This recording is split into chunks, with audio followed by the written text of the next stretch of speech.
네, 안녕하세요. 미국 주식 멘탈 케어하기 멘탈이 전부다의 철영입니다. 오늘은 어제에 이어 무거운 하루였죠. 3대 지수 모두 하락을 이어갔습니다. 특히 나스닥은 어제에 이어 2일 연속 1%대 강한 하락을 했습니다. 다만 장 중반까지 극심하게 안 좋았던 분위기가 장 후반으로 갈수록 조금 풀리면서 하락폭을 어느 정도는 만회했습니다. 어제 오늘 시장은 이틀 연속 연준의 정책 방향 결정 이슈에 따라 움직인 하루입니다.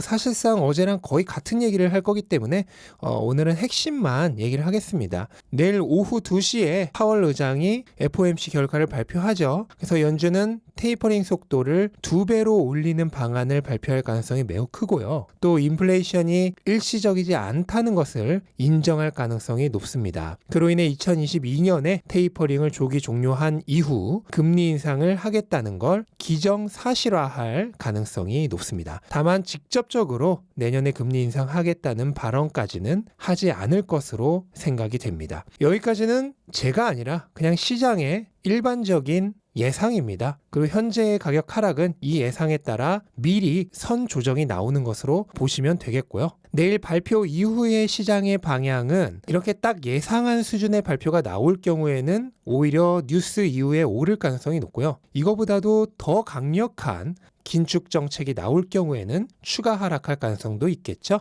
CNBC에 따르면 시장 전문가들은 평균적으로 내년에 테이퍼링 속도가 2배 높아질 것으로 예상을 하고 있고 2023년까지 금리가 총 3번 인상되어서 현재의 0%의 기준금리가 1.5%까지 오를 것으로 예상하고 있습니다. 그리고 2024년 2분기까지는 추가적으로 금리가 올라서 2.3%까지 오를 것으로 예상하고 있습니다. 인플레이션은 현재 6%대에서 내년 말에는 4%대, 23년 말에는 3%, 24년 말이 되어서야 장기적인 목표치인 2%에 가까워질 것으로 보고 있습니다. 이에 따라 현재 1.4% 정도인 장기 국채 금리는 2023년까지 2.5% 정도 선까지 오를 것으로 보고 있고요.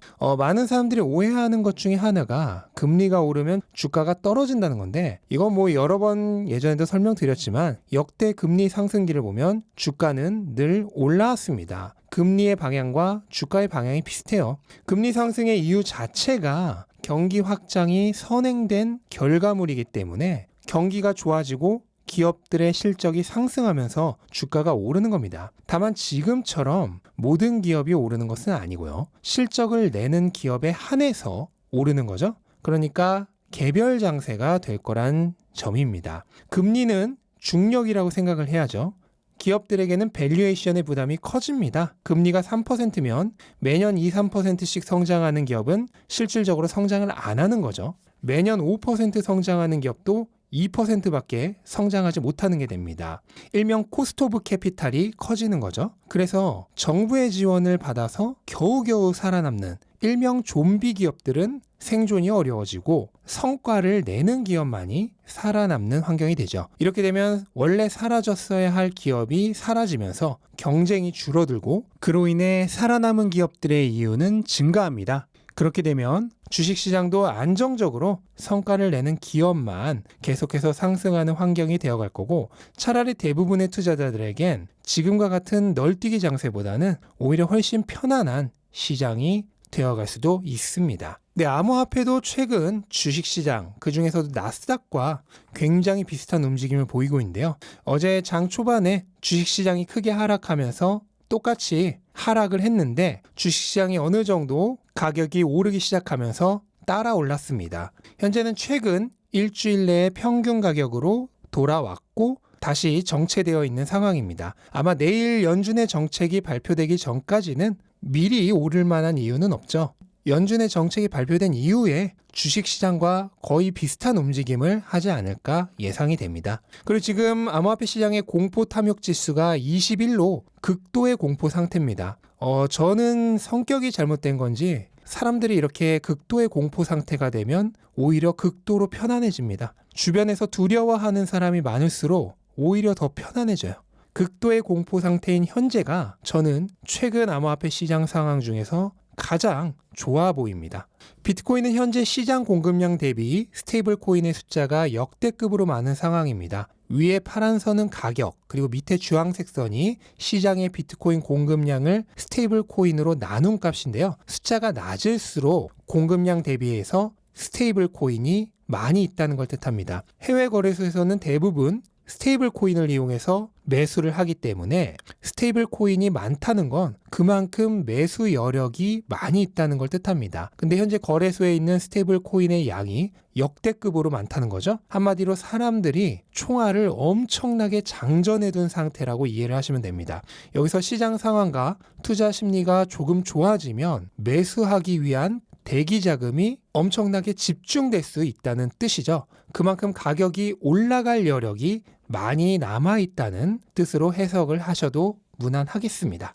참고로 어제 일론 머스크가 도지코인으로 테슬라의 일부 제품을 구매할 수 있게 하겠다는 트윗에 의해 급등을 했다가 현재는 급등분의 상당수를 내준 상황인데요. 일단 이게 테슬라 차량을 말하는 것이 아닐 가능성도 높고 일론 머스크가 말 한마디만 듣고 투자를 하는 것은 굉장한 위험성이 있기 때문에 도지코인에 미리 투자를 하고 계셨던 분이 아니라면 일론 머스크의 이 트윗 하나를 보고 매수를 하는 것은 조금 말리고 싶습니다. 참고로 저는 어떤 코인을 사라고 절대 추천하지 않습니다. 코인은 주식과 달리 기업 실적에 의해 가격이 형성되는 자산이 아니죠. 디지털 자산으로서의 가치를 어떻게 이해하고 있느냐가 투자의 포인트입니다. 이걸 설명하기 위해서는 아주 긴 시간이 필요한데요.